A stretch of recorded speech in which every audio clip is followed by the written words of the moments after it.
আসসালামু আলাইকুম। ছিনতাই মামলায় গলদ বেরিয়ে যান আসামিরা। এই যে ছিনতাই আমাদের বাংলাদেশে ছড়িয়ে গেছে, ছিনতাই আর ছিনতাই।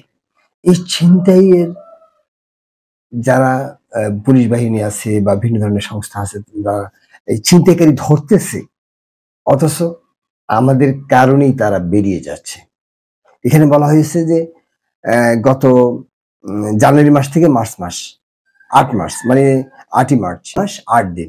এই ২ মাস ৮ দিনে ৩২০টি ছিনতাই হয় এবং এতে গ্রেপ্তার হয় ৮৫২ জন। ৮৫২ এবং এক্ষেত্রে দেখা যায় যে এখানে আরেকটা পয়েন্টে লেখছে যে ২.৫ মাসে ছিনতাই, ডাকাতি এবং দস্যুবৃত্তির মামলায় অন্তত জামিন পেয়েছেন ১৫০ জন।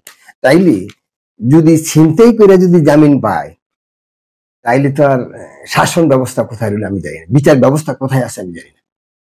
জামিন পাবে কেন? এটা কি প্রমাণ করতে হবে যে আমি ছিনতাই করি নাই? এটা তো ধরেই দিছে মানুষ, নিজে ধরছে। তবে কেন এই ছিনতাইয়ের মামলা এই অবস্থা?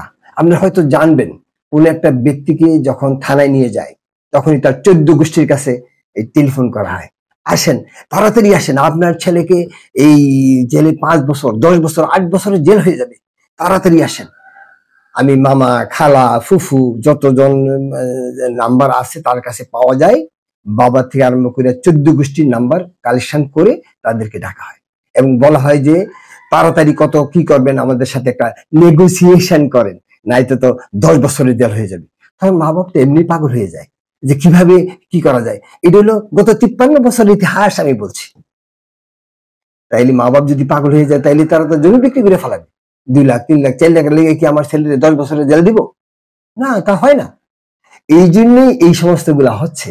অতএব সরকারের জানা উচিত এবং এগুলি কিভাবে নিয়ন্ত্রণ করবে সেগুলো নিয়ে ভাবনা করা উচিত, চিন্তা করা দরকার। ধন্যবাদ সবাইকে।